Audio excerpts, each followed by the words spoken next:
So let me just go over what happened in lecture 13 because that won't get put up. I will put up some notes for it. So what we did in lecture 13 was we looked at the gamma matrix properties. Okay, then we used this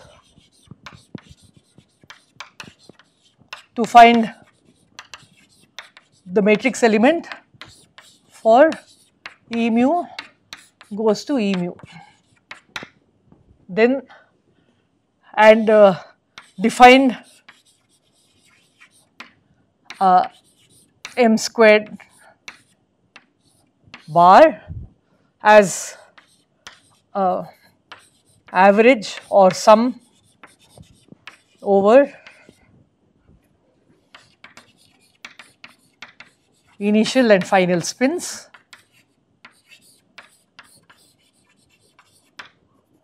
Okay, and then computed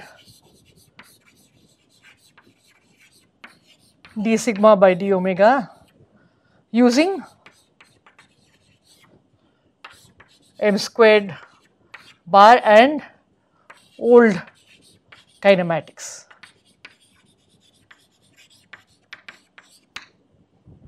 Okay, so this is what we did, and since we will be doing more matrix elements, it is okay. I think that lecture 13 is not available, but as I said, I will put the lecture notes up. Since I thought I will have it on camera, I did not write it down. So give me a day, I will write it down and then send it to you. Okay. So now let us move on. So we are going to do more cross section calculations. Yeah. Ma'am, I have two questions. So I have trouble with proving that gamma mu gamma phi is a pseudo vector. How I can prove it? Gamma mu gamma phi is a pseudo vector. I have given it as homework problem today. So if you just look at the list of assignments, and I have given you some hints of where to look it up. Okay. So just take a look at it. So pseudo vector is hard. You will find that it transforms as a vector under Lorentz transformations. In order to get the pseudo vector part, so the question is this. This is about the bilinear invariants.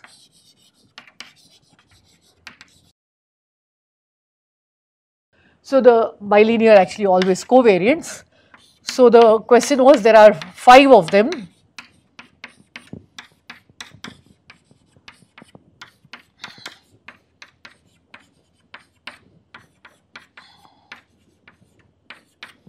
So this turns out to be a scalar.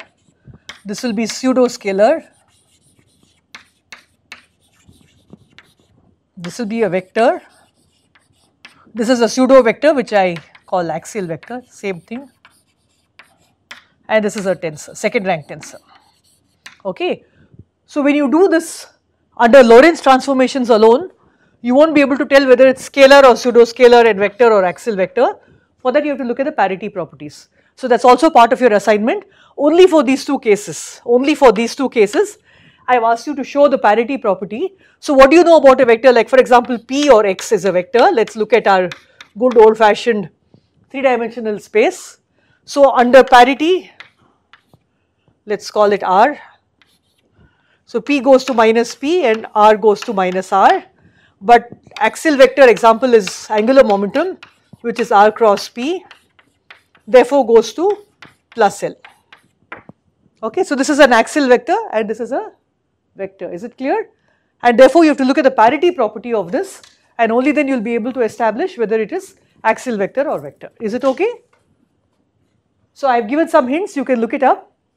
So that this is the Lorentz transformation part and this is the parity operator part, and there are some hints in the assignment, you can complete that also. Okay, so are there any other questions on? Sorry? How will you find? For which? How will you find for pseudo vectors? Yeah, you have to do the parity, no? So sorry, here axial vector is the same as a pseudo vector. Is the same as a pseudo vector, right? Normally it's called an axial vector. Is that your question? Yes, ma'am. Yeah, it's the same thing. Usually it's called a pseudo scalar but an axial vector. Just nomenclature. How will we prove for pseudo scalar? Yeah, same thing. So what is the parity property? Okay, I probably rubbed it out too soon. Under what is the parity property of a scalar? Suppose I have a mass, goes to mass, right? And here if I have a pseudoscalar object S, S goes to minus S, right? So this is under parity. So you have to please look under parity.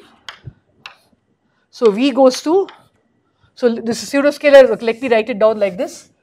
Say scalar is called S, P goes to minus P, vector goes to minus vector, all this is under parity, okay. Axial vector goes to axial vector, and of course tensor has a complicated transformation under parity, you can look at it, okay. Various components will have different transformations. So this is the parity property. So by the way, you can ask everything, you can ask what is the charge conjugation property of it. If you remember, our current, electromagnetic current, J mu was minus E psi bar gamma mu psi. And you remember that you can, so apart from the parity property, we saw that the J mu charge conjugate, which was for minus E psi bar C gamma mu psi C, was plus E psi bar gamma mu psi. So you see that it has transformation properties under charge conjugation as well. We will see this is especially very important when we look at weak interactions, because you can see that the J mu electromagnetic current is a pure vector current, and in the next lectures just immediately after your mid-semester exam, we will look at the weak interaction current. The weak interaction current is a very celebrated form, it is the V minus A form, okay, and we will see that therefore V minus A is psi bar gamma mu psi minus psi bar gamma mu gamma phi or gamma phi gamma mu psi, that is psi bar gamma mu into 1 minus gamma. Okay. So this is the interaction vertex, it is not IE gamma mu, but it has, you can see that this gamma phi projects the chirality. So it acts on the left-handed component of these spinors. We will see that when we look at weak interactions. Today's class I will be done with electromagnetic interactions. So when we resume after the break, we will look at weak interactions. Yeah? Ask. Ma'am, but parity is somehow related to direction. No. Parity is related to inversion of space, right? X goes to minus X, right? X goes to minus X is parity, okay? Parity is mirror inversion, right? It's inversion around the origin, right? Okay. Yeah. So by the way, if you want the operator here, so okay, I didn't want to do all this, but since you're asking, let me make it complete. So under parity, psi under parity goes to what I call psi p, which is gamma naught psi. So gamma naught is the parity operator. You can actually put that in and see, goes to psi c, which is C psi bar transpose. You remember this, where C was I gamma 2 gamma naught. We did the charge conjugation operator when we did Dirac equation. I didn't introduce the parity operator, it's simply gamma naught. You can implement it all and take a look, okay. So it's there. I have also given the hint that you can look at any standard field theory textbook. You can look at Itzigson and Zuber, Bjorken and Drell, Peskin. They all contain these bilinear covariants, okay. So you can take help from those if you have difficulty with the transformations. How to write? So you write a typical Lorentz transformation. So x prime mu is equal to lambda mu, okay, let me call it lambda mu rho x rho. This is your Lorentz transformation. So you can choose this lambda accordingly and then get the transformation properties for these quantities. Is it okay? If you find sigma mu nu very hard, you can leave it out, but I think you should be able to do all of them. It's all MSc level stuff, okay? There won't be any difficulty with it, okay? In fact, I would have thought that you have done this before. So if you haven't done it, certainly this is a good chance. Please do it for the assignment, which is due on November 9th. So I've given you a whole week. So assuming you can't study anything else during the exam week, you can finish it on the weekend after that, okay? So I will stop this here. I don't want to go further in this direction. One thing that I have left out is time reversal. Since time changes the direction of the time arrow, right? Time reversal literally does that, right? And you remember we talked about, just let me finish this sentence. We talked about particle and antiparticle. We can think of an antiparticle with positive energy going backwards in time, right? So in some sense, the time operator, the time reversal operator is an anti-unitary operator. This should be done in the field theory course. If it's not done, I'll do it at some point, okay. But CPT are the, so this any local field theory is invariant under the combined action of charge conjugation, parity and time reversal invariance. Okay, ask your question. Ma'am, I was just going through Feynman diagram. There was a term called vacuum bubble. So I was not able to figure You are going too far ahead. You are asking questions which are too advanced for this course. Since I want to finish something in this class, I will not answer this. You ask this question to the field theory person. Vacuum bubble is this. I will just write this and then I will not say anything more. Okay. Okay, I will tell you something which is, this is for electromagnetic theory, okay. Okay, or I can have, I don't want to go into that. I don't, because it will depend on the nature of the interaction. I don't want to do this. Okay. For example, I haven't taught you this, right? So you can see this is a vacuum bubble. So what happens? Photon comes in. Let us say that this is E minus, this will be E plus, and photon. And you can see that if this photon momentum is Q, and then this is K, then just as I said earlier, this is Q minus K, and this is again Q. So Q comes in, Q goes out. So again you have to integrate over all possible K, okay, and I don't want to go further in this direction. So these are bubbles. You can always have a photon going into E plus E minus pair, which then joins back again, okay. So, okay, let me start. Whew. By the way, it's pouring. IMSC is looking very beautiful, by the way, but it's pouring rain. So, I was just thinking maybe, those who haven't seen the campus, I don't have a very nice cell phone camera, but maybe I should take a few photographs and put it up in Slack so you can see how this institute looks during the rainy season. Because now it's going to rain every day, now northeast monsoon has set in. So anyway, here we are back to lecture 4. So we looked at E mu goes to E mu, okay. And now what I want to look at is a crossed diagram. So we had AB goes to CD. So our electron was the C. So we had a diagram which looked like this. E mu, this was A, B, C and D. And let me write down the Feynman rules here.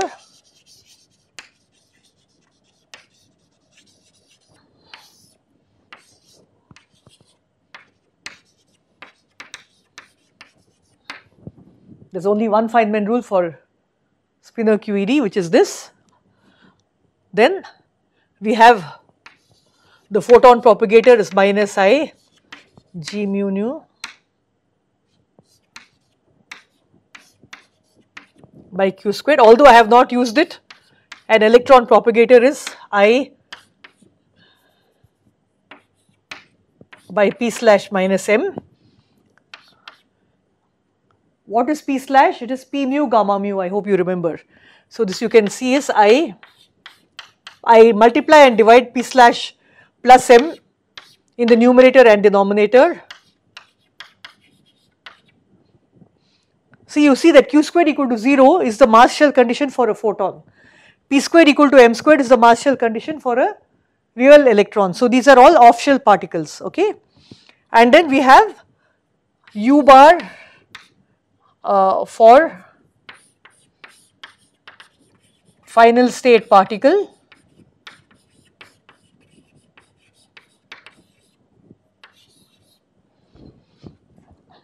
U for initial state particle, and now just to complete it, V for a final state antiparticle and V bar for initial state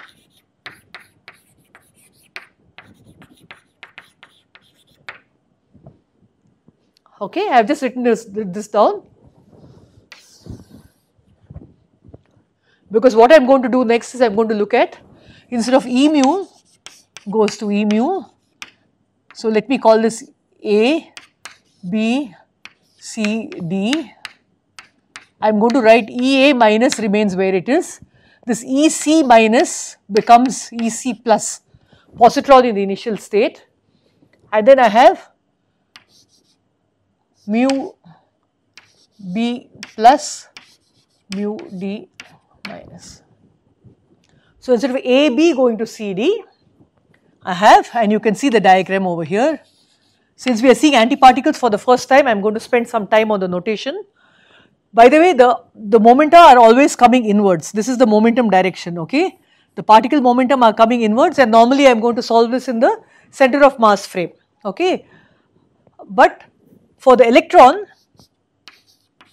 I have an arrow going inwards, and for a positron, I am going to have the arrow going outwards, okay. And this is my B particle, which is an antiparticle. So again it goes inwards, and this D particle is the arrow going outwards. Is this clear? Is this clear? Now let us look at Mandelstam variables. So I am going to write for process 1 and I am going to write for process 2. Let us write S. For process 1, S was PA plus PB squared, and T was, let us not write T, for a certain reason let me write U is equal to PA minus PD squared. For process 2, what is S? I have taken final state particle and made it initial state particle, which means that, by the way, this has a name, it is called crossing symmetry. That is the momenta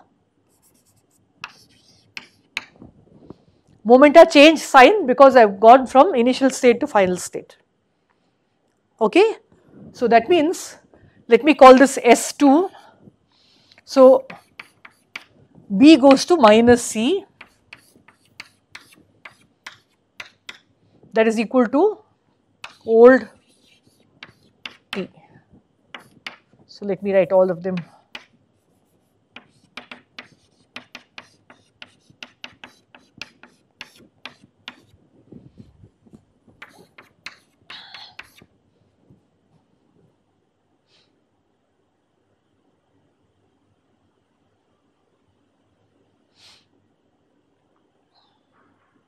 So first of all, I want you to see that this is an S channel process. What was this process? This was the T channel process. Why was this called the T channel process? What is the momentum of this particle?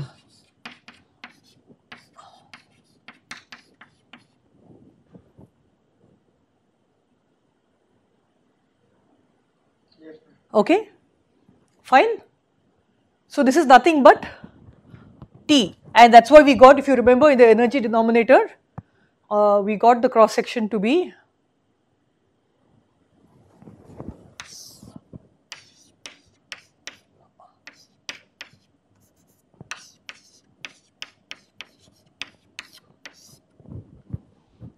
and the 1 by T squared came from the fact that you had this propagator, right? This propagator 1 by Q squared, and that 1 by Q squared is T, and when I square the matrix element I get T squared, okay. So here what am I going to get as the propagator? What is this propagator? Q is equal to PA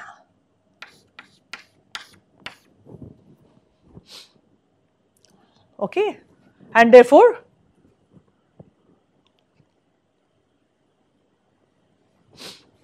this now will be nu S, right. So the propagator will be 1 by Q squared, which is 1 by the nu S. Is it clear? And similarly you can see that T2 is equal to PA, T2 is this old S. So basically S goes to minus T. This is the meaning of crossing symmetry. So what we will see is that there are two ways of doing this calculation. So the one way, okay, these Feynman rules are known to everybody, so I am going to take it off.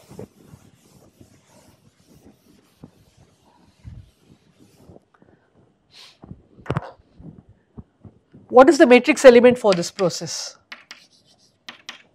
I had U bar C, gamma mu, I am not going to write the overall factors, gamma mu UA into U bar D, gamma mu UB divided by T. I have dropped a IE squared term. If you want, I can put back the IE squared term.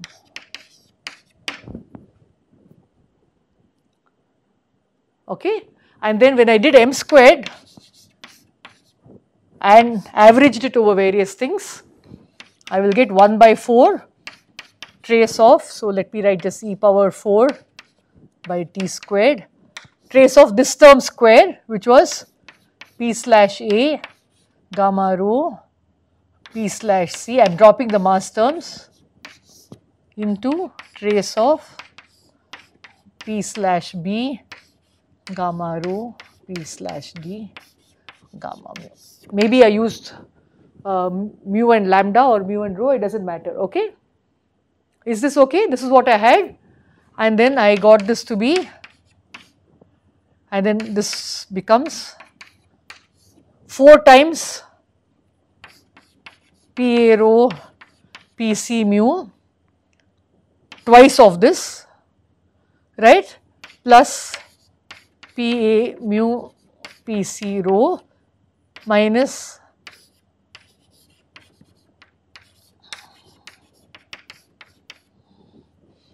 and then the same thing for BD. And when I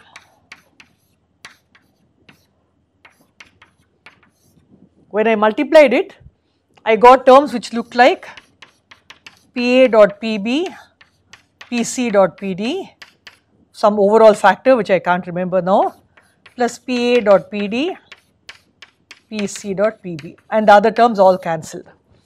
And we wrote this as, so we brought this 4 inside, I remember there was a 2 outside, and this became S into S plus minus U into minus U and by T square.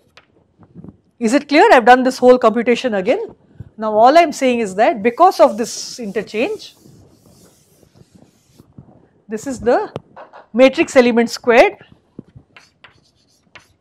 for E mu goes to E mu, and from crossing symmetry the matrix element squared for E plus E minus goes to mu plus mu minus. What do I have to do? 2e power 4.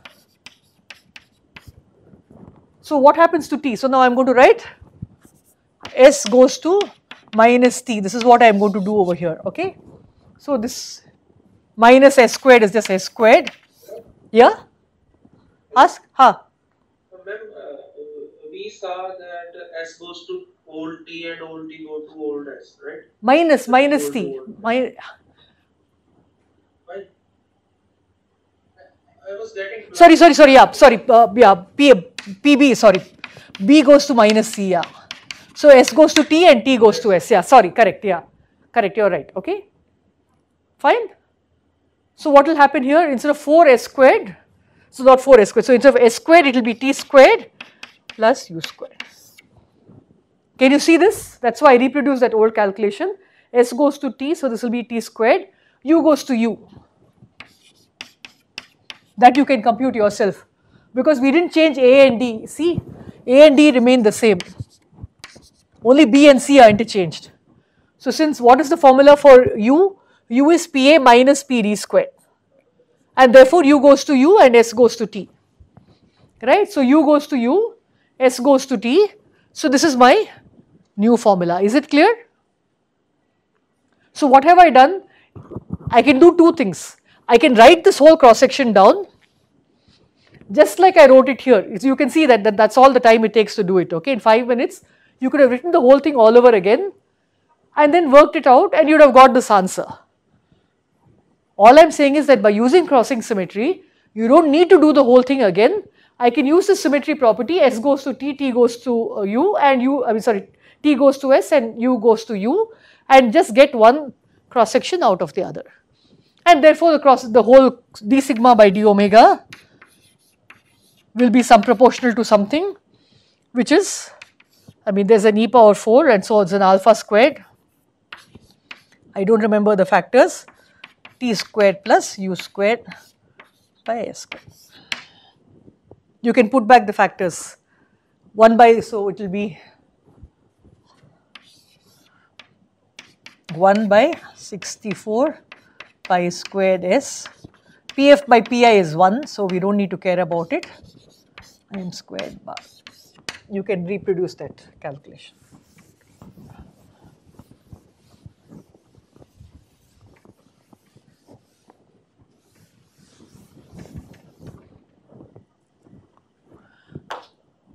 Now you see a very interesting thing. If you remember in the last class I had derived T is equal to Pa minus Pc squared in the center of mass frame or center of momentum frame more appropriately. This is minus s by 2 into 1 minus cos theta, where theta is the scattering angle.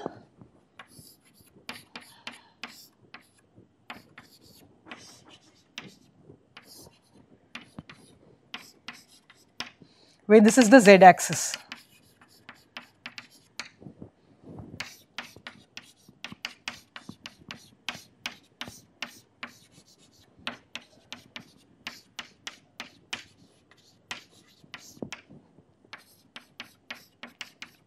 I had long ago told you this.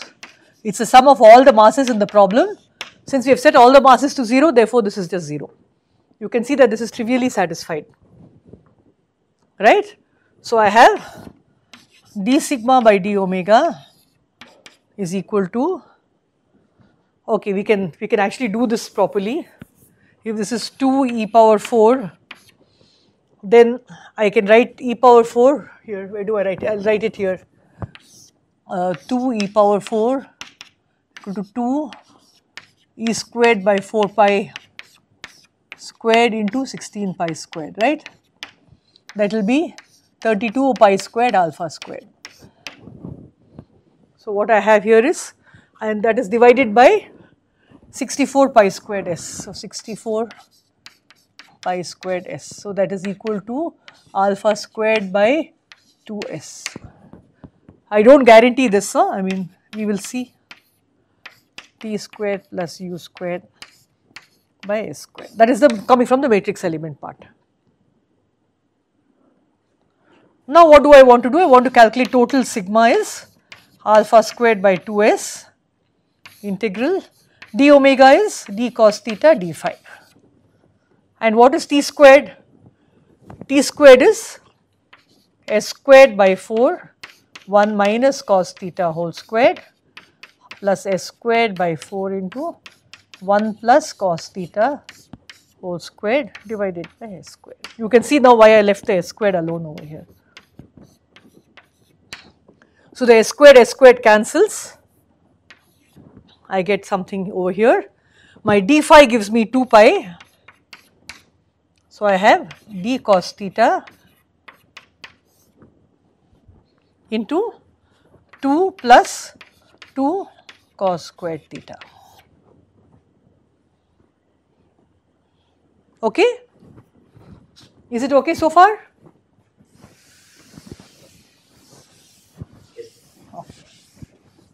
Are the others there or not? No one is replying. Okay? So what happens here? The first thing you notice the difference between this and the old calculation. The old calculation had a t squared in the denominator, and you remember we couldn't integrate that because it diverges as cos theta goes to 1. But this is extremely well behaved, and therefore now let us take the 2 out. So 2 and 2 4, so there is a half over here. So sigma is equal to alpha squared pi by 2s, right? So now I have to integrate 1 plus cos squared theta. What do I get for 1 plus cos squared theta? Can anyone tell me the integration of 1 plus cos squared theta?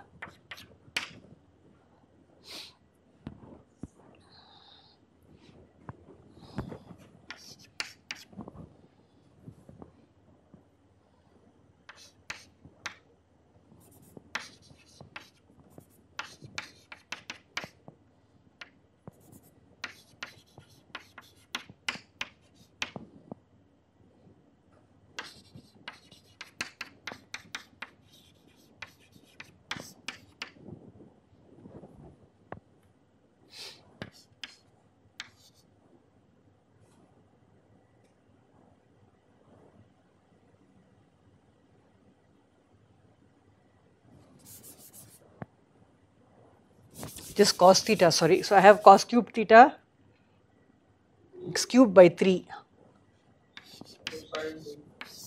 Sorry, it's just d cos theta, my mistake.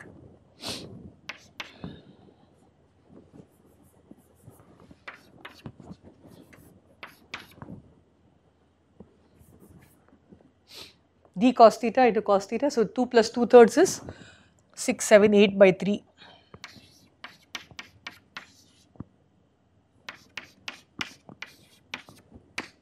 Sorry, pi is already there, so that is 4 by 3 pi alpha squared by s.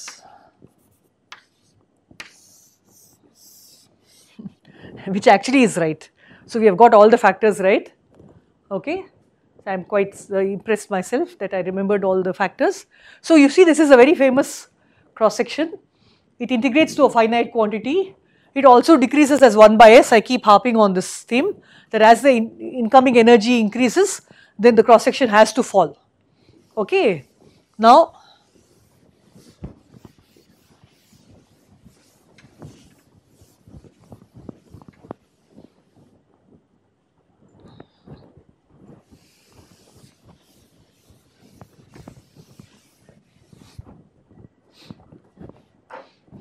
let us make an aside before. This is for E minus E plus goes to mu plus mu minus. Okay. So now I want to remind you of the LEP machine, which had exactly this. Okay. Now LEP was run at a very high energy. I have already talked about it. In fact, LEP was run to produce exactly Z at rest. So yeah. I'm getting an overall minus sign. I don't know. You're getting a minus sign where? From which part? I mean d cos theta integrand over 1 with the limits 0 to pi will give us minus. D cos theta from -1 to 1, no? Minus 1 to 1. Yeah, cos theta goes from -1 to 1, no? Okay, so I was reversing the limits. Yeah. Cos theta goes from -1 to 1, no? Here, what are your polar angles, right? X, Y, Z. So if I have a vector in space, let's call it R, then the angle it makes with Z is called theta, and then you drop this vector in the xy plane, so we call it rho. The angle it makes with x is called phi, so that the direction here will be r sin theta cos phi, and this will be r sin theta sin phi, and this will be r cos theta, right? So if r is aligned with the positive z, then theta is 0. If r is aligned with the negative z, then theta is pi, and therefore cos theta goes from -1 to 1. Is it clear? Or theta goes from 0 to pi. You can integrate it anyway, but this is essentially, yeah, this is trivial, right? That's what, yeah, this is exactly this, no? So you don't even need to worry about. Theta goes to 0 to pi, then cos theta should go from 1 to -1, right? Yeah, but then d cos theta, no? So cos, let's write y is equal to cos theta, dy is equal to minus sin theta d theta, and therefore your minus sign goes over there, right? Okay, yeah. Whichever way you want to do, I mean, then I mean, if you want, you can put a minus sign, then it will go from +1 to -1, right? Because when theta is 0, it is 0, and when so when theta is 0, cos theta is 1, and when theta is pi, cos theta is -1. So either you flip the limits or you absorb that sign in the -1 to 1. Okay.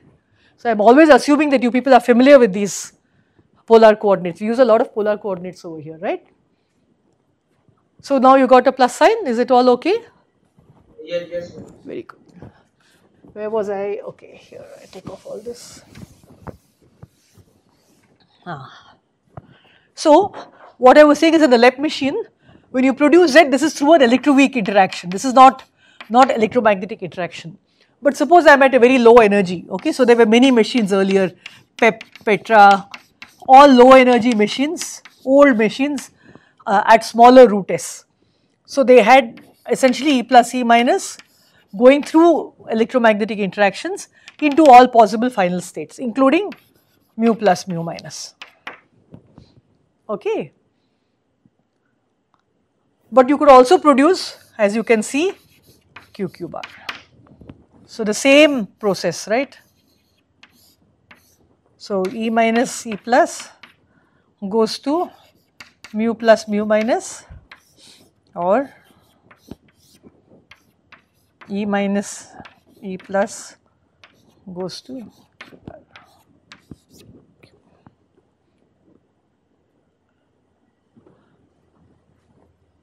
So what happens here? The only difference is that this vertex is IE gamma mu, and this vertex, so let us write it down. Q now stands for a quark and not the momentum. So this vertex here is I E of the quark gamma mu, which is I what we call EQ, which is a fractional charge, times E gamma mu. So E will be 2/3 for the up type quarks and minus 1/3 for the down type quarks. Okay. So now what will happen? We already saw, for example, even at low energies and even at higher energies, once you produce QQ bar, you get 2 jets. And if this is in the center of momentum frame, then you get 2 jets back to back. So you look at processes where either you get mu plus mu minus back to back, or you get QQ bar back to back, and let us compare the cross section. So this is, I will label this as mu mu. This is the cross section for producing mu mu. What will be the cross section for producing QQ bar? It will be the same thing, except that there will be this extra EQ for the matrix element, and therefore EQ squared in the cross section. Is it okay? Fine.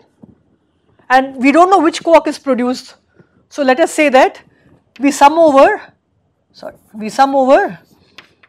all quarks which can be kinematically produced up till that root S energy, whatever that root S energy may be, and therefore it will come out to be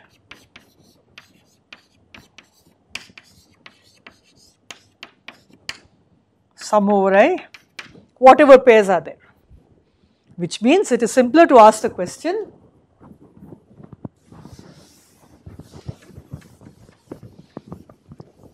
what is the ratio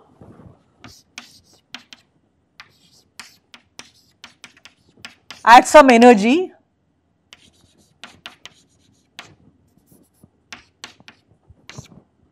it does not matter except that I had interchanged these two and therefore I am just keeping that order, but of course it does not matter really which way, my mistake.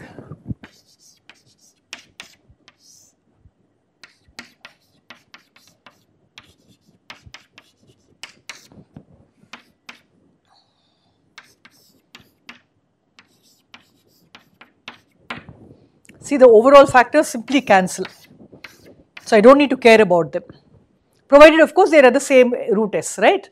So if they are at the same energy and it is the same process, yeah. Will there be a contribution other than electromagnetism here?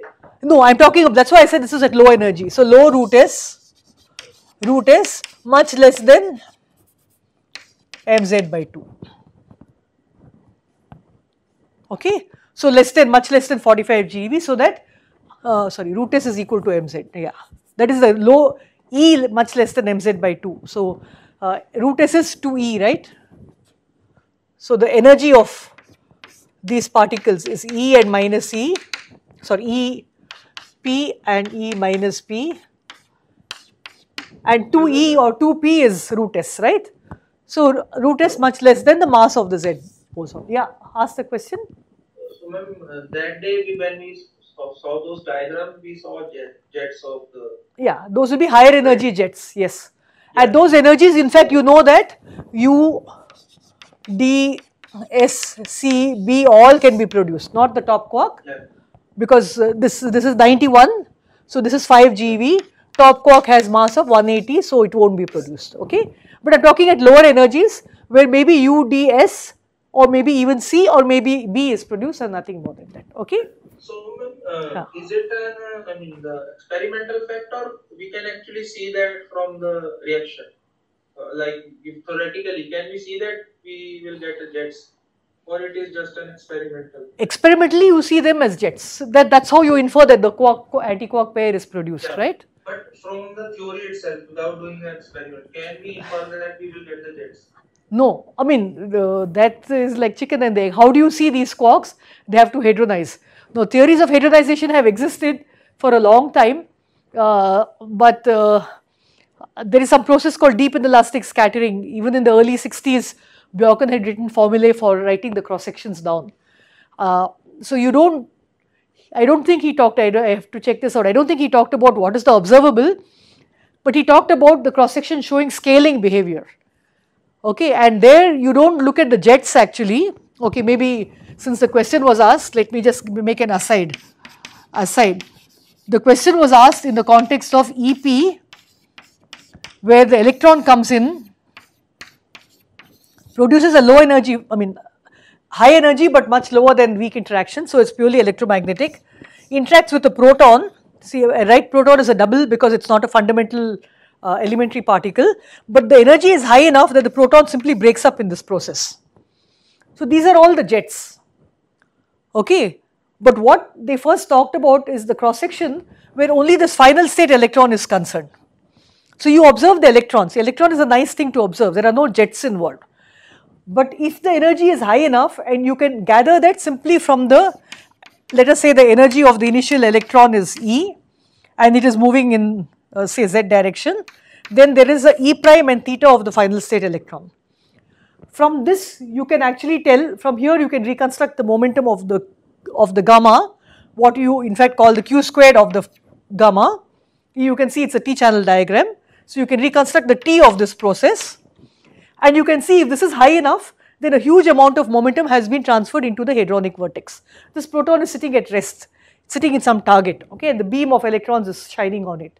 So if the Q square is large enough, which you can find out from the E prime and theta, then the cross section will show certain property called scaling property. Now I may or may not have time in this lecture series to talk about it. So it's called scaling property, and that is an evidence that actually what is happening is that the proton is breaking up, because the underlying cross section of this process is that the electron is actually seeing a quark which is inside the proton.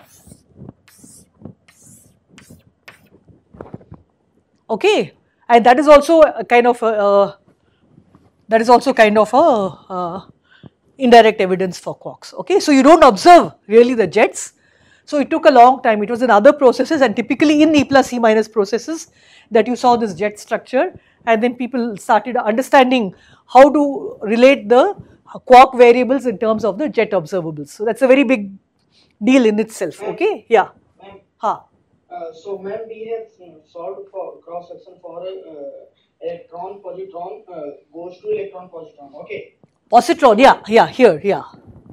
So ask your question after 10 minutes. I'm going to do that process soon. Okay? Yeah. Oops. Sorry, sir. Yeah. Very sorry.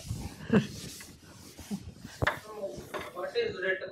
That is MZ, right? MZ, yeah, MZ. Equal to 91 GeV.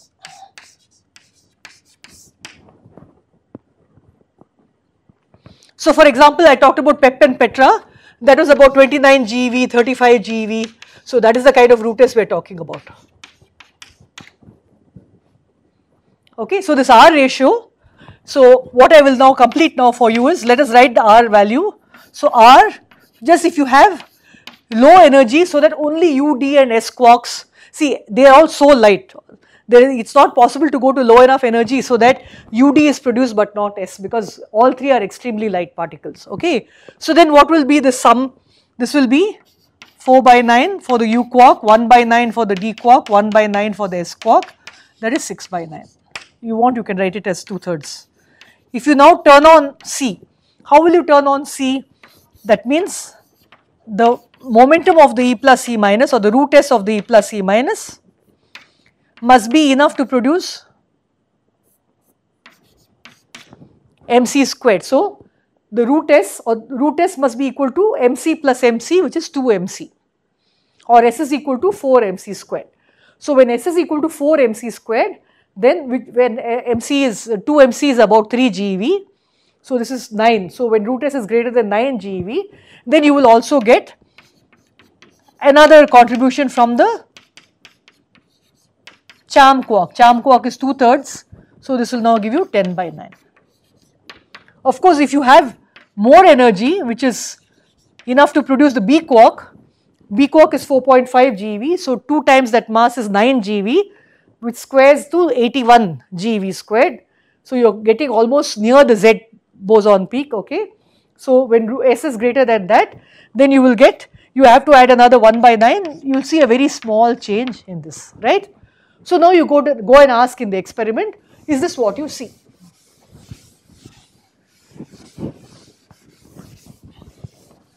Okay, so now I will draw the R ratio as a function of root S, and please look up, this graph is available in the particle data group. Go to PDG, look at kinematics and cross sections, I think it is called, cross sections, then go to plots, and this is a famous plot, so it will be called R ratio, it will be there, okay. So let us see now. One is that, so you have here, let us write 1. So here you have 2/3, right? 6 by 9 is 2/3. So let us say that this is up to the threshold of charm. Let us say this is 2mc. Up till that I must find a ratio which is 2/3, and after that it should just go to 1, right? And let us not worry about it. 10 by 9 is little more than 1, and 11 by 9 is maybe, so this is say 2 MB, maybe it will just go to little more than that, okay. However, what did the experiment find?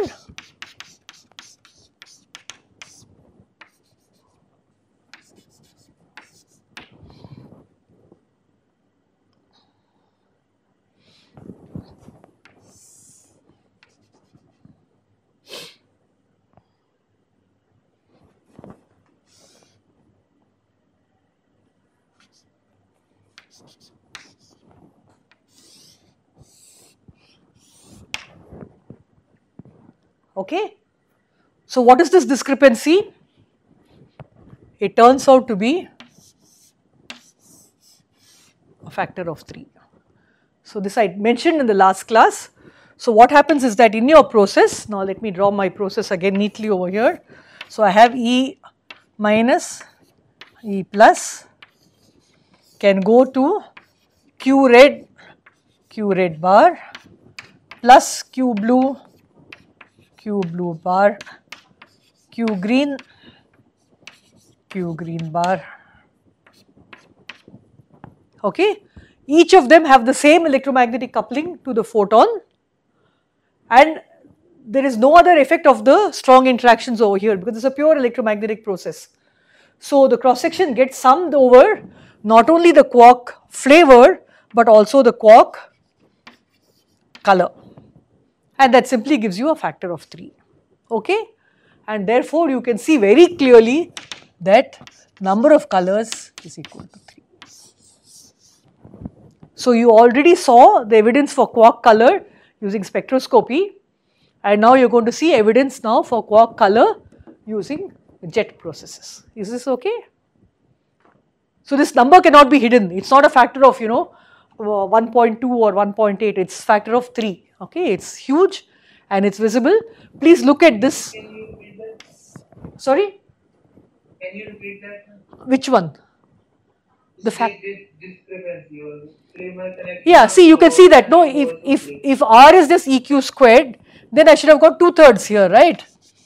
But I got 3 times that because it was 2. Okay? In experiment? In the experiment, yes, in the experiment. And where can that come from? There are 3 processes that when I produce, for example, U bar, I could have produced it as red, blue or green, right? And each one has exactly the same EQ times E coupling to the photon.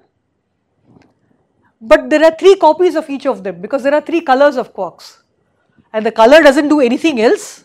All you have to do is to make sure that if this is red bar, blue, blue bar, green, green bar, so that there are exactly 3 combinations possible.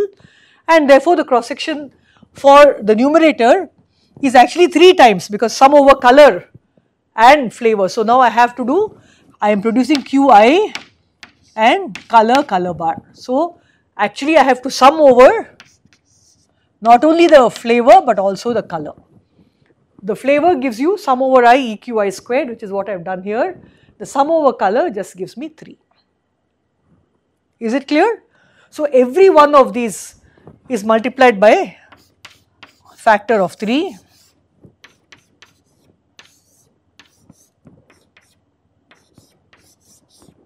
So the first one of course just becomes 2 and then this one becomes 10 by 3, which is 3 and 1/3 and so on. So the discrepancy between these two is very easy to see. Okay, and this what establishes that you have 3 colors of quarks. Okay, is this clear? Now, I want to make one comment in passing, essentially for Weber, who is very anxious to calculate loops. You can calculate the higher order perturbative correction to this process. You can see that the electromagnetic correction will be of order alpha squared, of order alpha, which is 1 by 100th. The strong interaction correction will be alpha s, which is 10 times larger. So you will see that the leading correction actually is that is how you get your 3-jet and 4-jet processes. You remember in LEP you saw that you can have the quark emitting a gluon or both quarks emitting a gluon and you get 3-jet and 4-jet processes. You can ask what is the leading order correction, which is just 1 jet. You can actually compute this, and this is way beyond the ability of this course. I will simply write down the answer.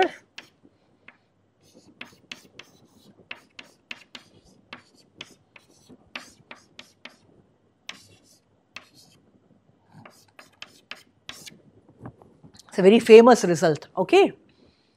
So you can see that there is a correction due to this. This is simply still electromagnetic scattering.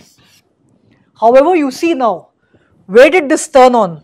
Root S must be equal to greater than or equal to twice MB, that is equal to 9 GeV, right? But as you go to between, let's call this about 10 GeV, right? Between 10 GeV and 90 GeV, you can still keep asking what is the cross section, right? You can still keep measuring this process. So I have not written it here, between 2 MB and somewhere far away, which is because I can't get it in the scale. I have MZ, right? So between that, what happens? That is the question. So let me make MB closer here so that, because this is 10 and this is 100 nearly, so let's move it here. So what happens here is the question.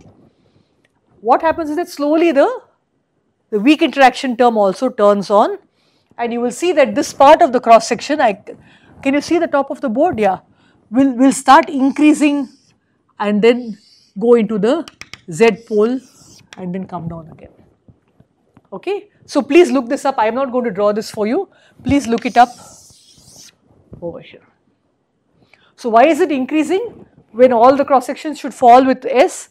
That is because it's hitting a new contribution, which is the weak contribution through Z exchange. So you have to compute all this now through Z exchange, then there will be interference of gamma and Z diagrams, everything will be there, and then you will get this term. Okay, fine. So these are all the remarks I wanted to make about this process. Is it clear? So it's a very important cross section.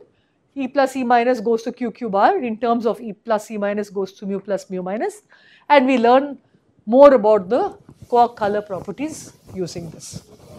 Yeah. Can I rub it off or wait? Yes. Sorry, can you start again? I couldn't hear the first part of your question. The discrepancy that we observed just now, that factor of 3, it was off by a factor of 3. Was it discovered before the quark model or after the quark model? I don't remember. I can't tell you this. I'm sorry. Please look it up. I have a feeling that the quark model came before this. Because... do we have a name for this? Is it it goes by some name or something? It's called the R ratio. If you just type R ratio quark color, I'm sure you'll get this. Or as I said, go to PDG and look at plots. It's called the R ratio there. As I said, I can try to open it on the share screen, but then my camera may not capture it. So I'm not sure how it will be. I don't want to meddle with all that. And since you can look it up. Go and look it up. Otherwise, I will share it on Slack as my favorite option. Yeah. Yes. In our process of electron and muon stacking that you have just told us. So I was just taking a reason, but I don't know if it is correct or not. So it is we are taking heavier mass, means muon has a very heavy mass in respect to electron. So I was just thinking, it is because we are taking heavy mass because we don't want corrections. No. In this process that I have calculated, suppressed by 1 by m. So I have solved this in the massless limit. Sorry? I have solved this in the massless limit. You remember, for example, this is C and D, right? Or whatever. This is D. So I have written UC. No, let's write UD. UD bar is equal to PD slash plus M. Okay. And then I wrote this as PD mu gamma mu. I just dropped this M part, right? Yeah. So everything is massless. There is no mass here. Okay. Even if the quarks are heavy, I have not taken quark mass corrections into account. That is all. As I said, see, I am giving you here a simple course. You can always solve it. In fact, you can go back and solve even the original problem. If you want, E mu goes to E mu.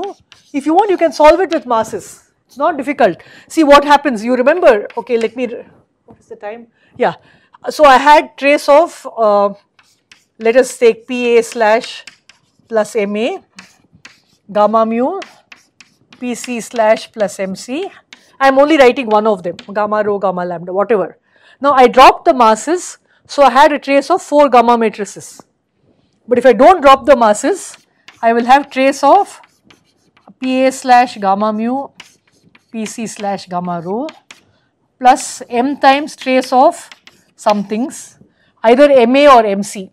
Okay, I am going to write it as M, plus, I will tell you in a minute why I am writing it like that, trace of gamma mu, gamma rho.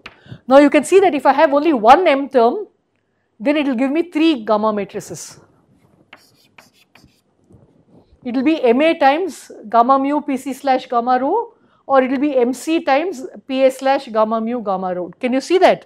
So this is 0. If you have only one massive particle, then the mass doesn't appear at all in the trace calculations. It will only appear in the kinematics, in the phase space. Okay. Yeah, so there is MA MC term here. So whatever we have done, this was trace of 4 gamma matrices. So you will get plus, you will get 2 terms which will be trace of gamma mu gamma rho, which is simply a G mu rho term, and that will simply add to your MAMC G mu rho term. So you can see that you can now add, so you can do this calculation. Then there will be a mu rho coming from the BD term. You can complete this calculation using the entire, all the masses. Okay? Is it okay? Fine. So in fact, please do this. Do this and satisfy yourself. See, there is no insight really, no further insight, except that of course odd terms in mass won't appear, but it's always useful to do it and to know that you can do it. Okay? Okay, so I am done with this process. So now I am going to go on to the process that Vaibhav asked a question about.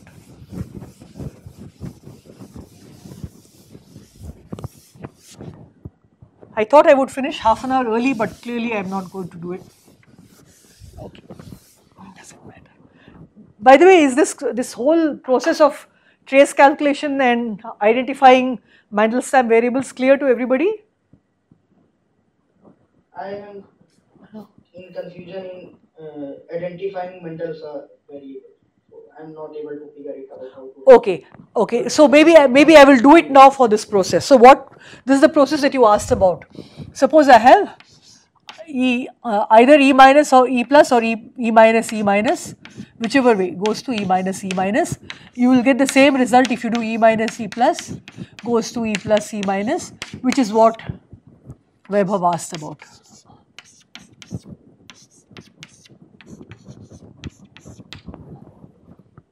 So you have identical particles in the final state. Okay. So what is the difference between this and E mu goes to E mu? Here these two are identical particles, right? So now let me write down the usual diagram. So I'll write it in terms of A and B because they're all electrons now. And again I am now restricting to electromagnetic interactions. Okay. But see these, sorry, what have I written? AB goes to CD. I'm sorry, okay. But who says that this A goes to this C at this vertex? I could have also had A goes to D and B goes to C. Is it clear? Now, since Mandelstam variables are always expressed with this as T, this diagram is usually written like this.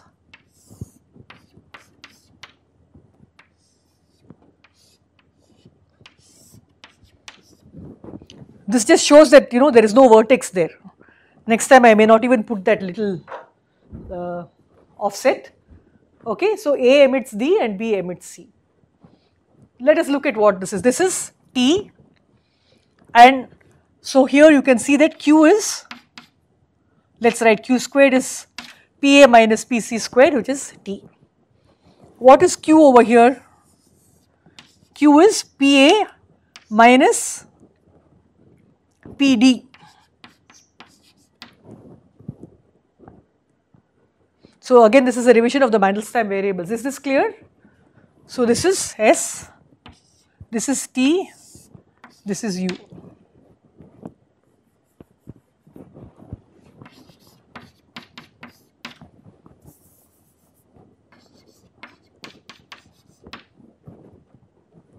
Can everybody see this?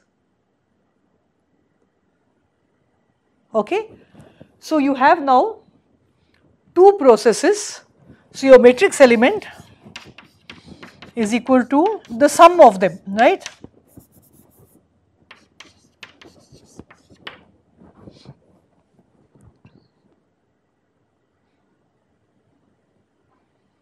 And your matrix element squared therefore will contain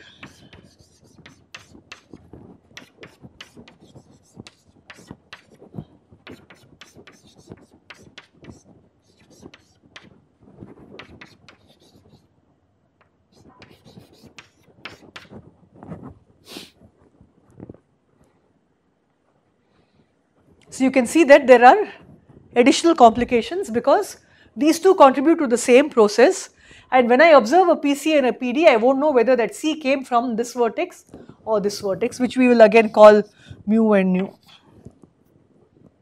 That is the only thing. There is one more complication. The complication is that, is there a relative phase difference between these two? Okay. So for that, let me first write down the matrix elements M1 and M2. So I think that by now everybody knows how to write down this matrix element. I want to clean up this so that I remove the ST and U indices so that you can see this process easily.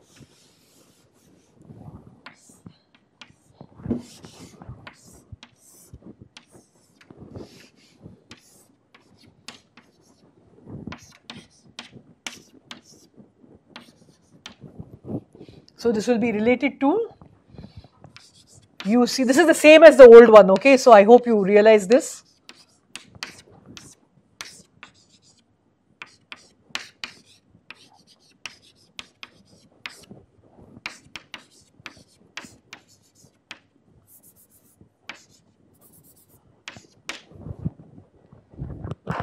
Instead of putting Q, because the Q's are different, I am just putting T over here, okay.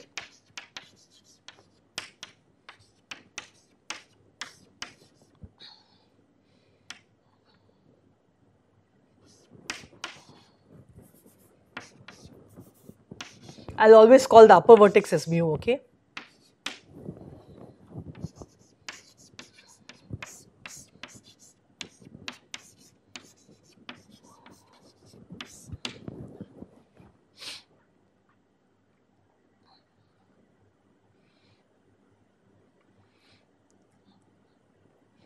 And let me just reorder this so that you can see something. I just interchange the order of these two.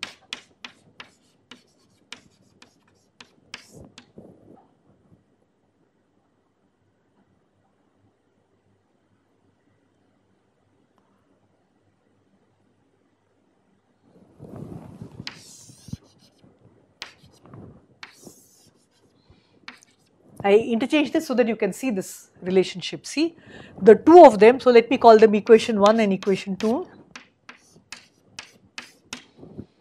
Okay, differ by the interchange of UA and UB.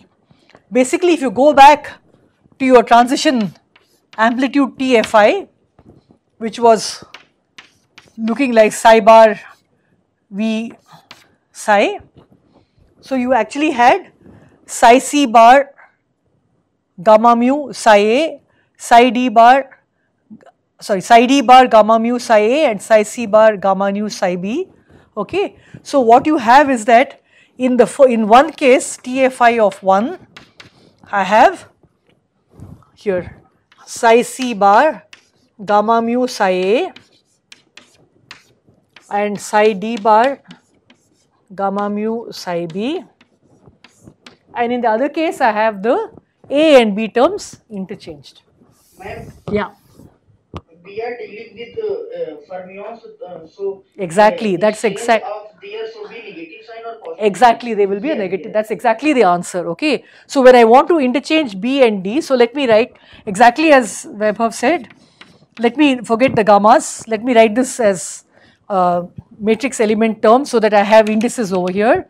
So I am only talking about psi A, psi D bar, some gamma prime, psi B. Okay. So when I interchange B through D, I get a minus sign. When I interchange B through A, I get another minus sign.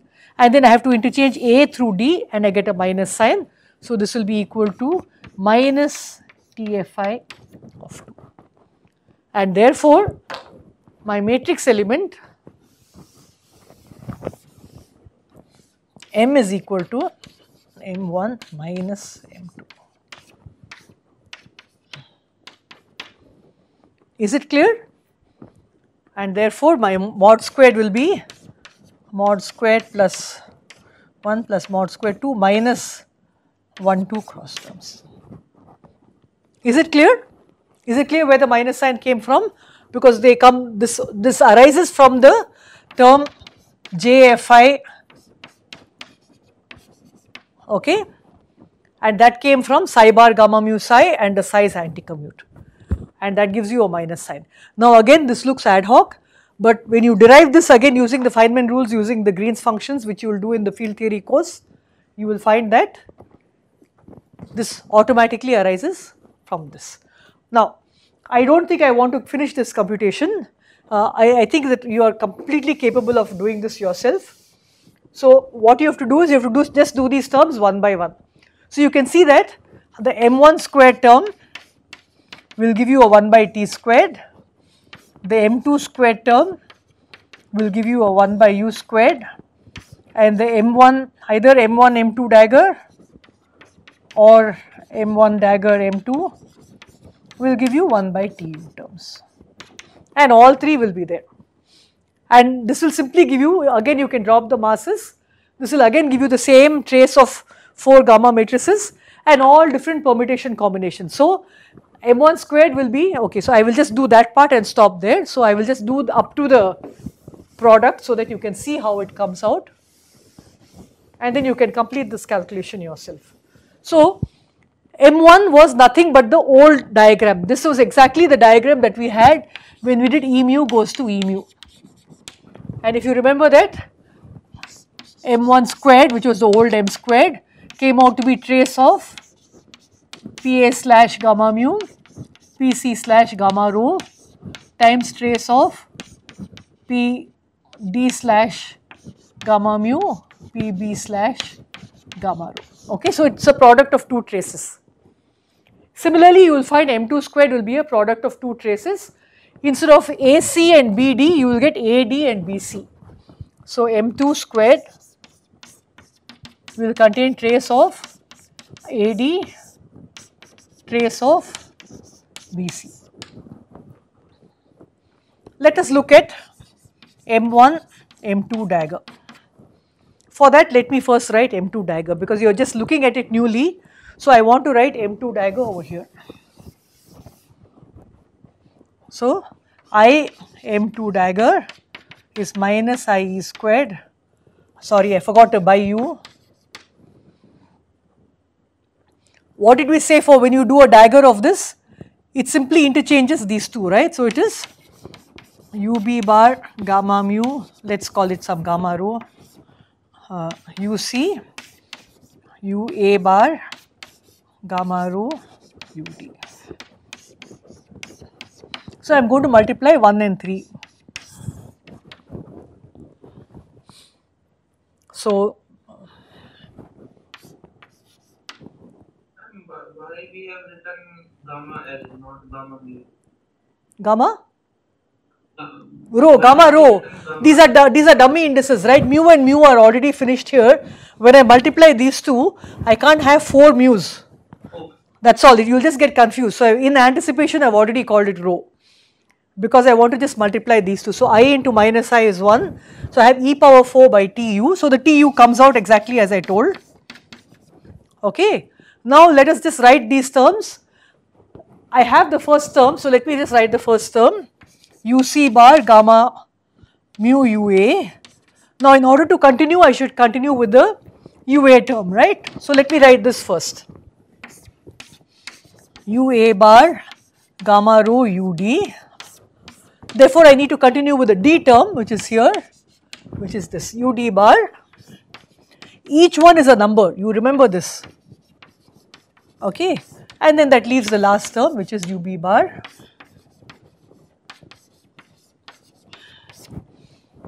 Okay. Now you see what happens. Again, I can put indices I, J, J, K, etc. You can see that I can bring the UC to the front and I'll get UC bar. Of course, I'm going to sum over spins, which I have not yet done. Then gamma mu, then UA bar. Again, I'll have to sum over spins. Then gamma rho, UD bar, gamma mu, then UB bar, gamma rho, and then it ends there.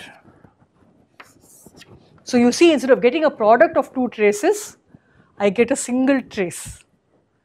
Okay. So the difference between, and same thing, when you do M1 dagger, M2, you will get some interchanged objects, but you will get a trace of single set of matrices.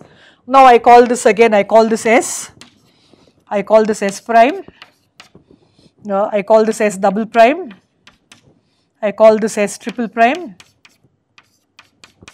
and then I write the M squared bar. So M1, M2 dagger bar, which will be quarter of sum over spins S prime, S double prime, S triple prime. So I will not write this part again. It will be e power 4 by Tu. I will get trace of, I am going to drop the mass terms. I will have Pc slash gamma mu, Pa slash gamma rho, Pd slash gamma mu, Pb slash gamma rho. Now you don't need, so 1, 2, 3, 4, 5, 6, 7, 8 gamma matrices, but you do not need the trace of 8 gamma matrices. Why is that? Can anyone tell me? How do I simplify this?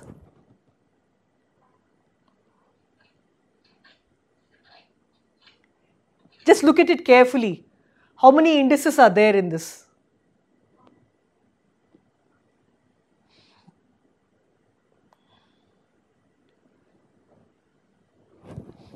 This has index mu rho and this has index mu rho, right? Similarly, this would have had index mu rho and this has index mu rho. What is the leftover index here? Rho only. Nothing, nothing. Mu and rho are all summed over. There are no indices left over. That is my hint. So can you? That is rho, that is L. Both are rho. Both are rho. Okay, maybe lambda. So I'm sorry. But then it will sum over. Yeah, it has to, no? Because it's a single trace. There are no more indices left over. Okay. So now you see what you can do. I will now make a mention. What is this? Can anyone see what this will be?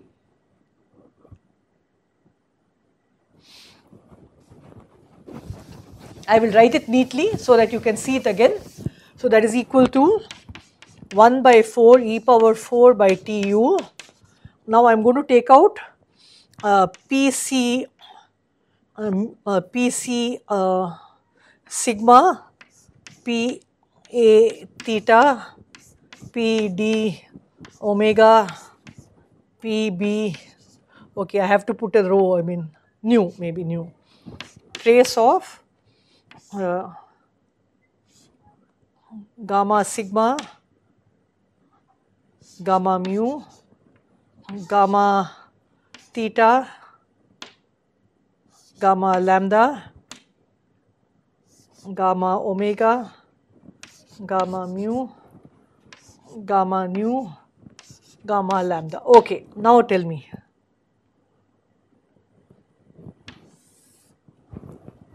Okay, I will just pardon me, I will just interchange the upper and lower lambdas over here. Now can anyone tell me what happens? So why cannot you solve from gamma lambda, lower gamma lambda to upper gamma lambda first? Yeah, you can do anyway. I mean, but tell me how this simplifies. Do you remember your identities? Gamma mu sandwiched with 3 gammas is -2 with the backwards index, right? Yes. So this will become -2 trace gamma omega, gamma lambda, gamma theta, and the gamma mu goes away, right? Now gamma nu, gamma lambda. Now again you can see that what do you have here? This will become, yeah. So this will be 4 g theta nu trace of gamma sigma, gamma omega, that's it, right? Which is? Again 4 sigma. Yeah. So you can see it's really simple. Okay, so don't get afraid by this. So please complete this. You can see that the thing is to understand the traces. If you can just complete at least this term here. So let me just write it down since we have come so far. Tu. Now, so 1 4 will go away. So -8.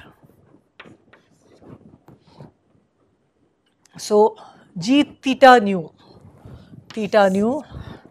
So Pa dot Pb and g sigma omega. Pc dot Pd.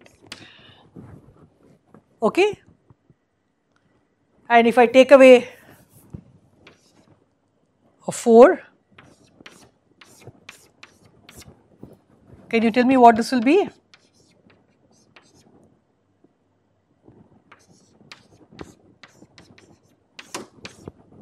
Pa, 2 Pa dot Pb is S, 2 Pc dot Pd is also S.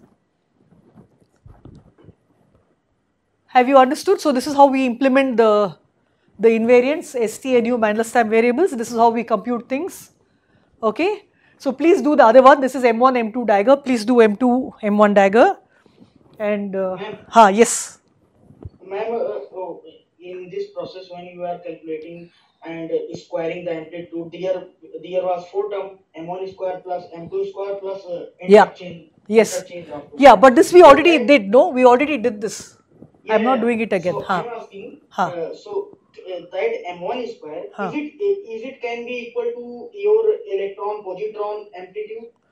No, so now you ask the same question. What are we solving this for? We are solving it for E minus AB goes to E minus CD. Okay. Now you want to convert this to, sorry, I don't want to rub anything yet. Now I want to convert this to E minus A goes to E minus D, and I want to interchange these two, B and C.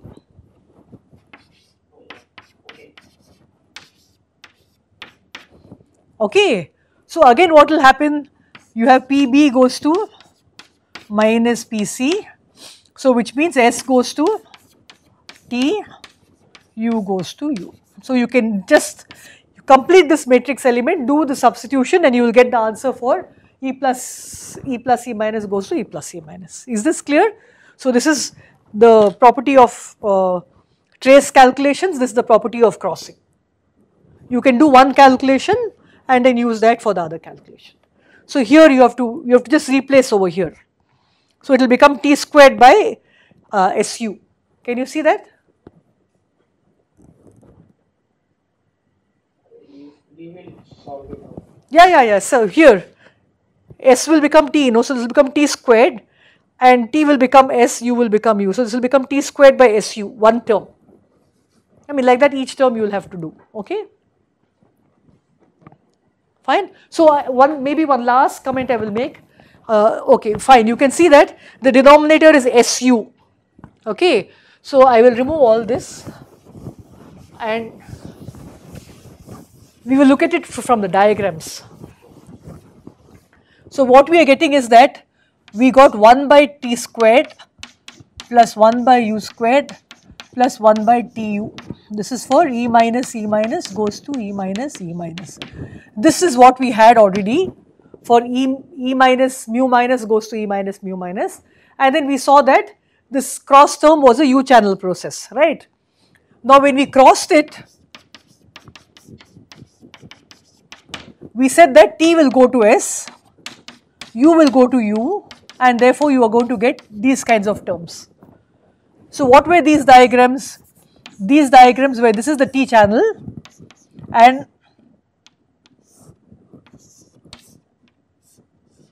this was the U channel. Now the S channel is very clear, right? S channel was this. This is the S channel. So now what is the U channel? Can anyone figure it out? So this also you can finish as homework. So you have to cross it to get the U channel. So write down the diagram for E minus E plus goes to E minus U plus, E minus E plus goes to E plus E minus in the U channel. This is the S channel. So please write down the U channel process. Is the question clear?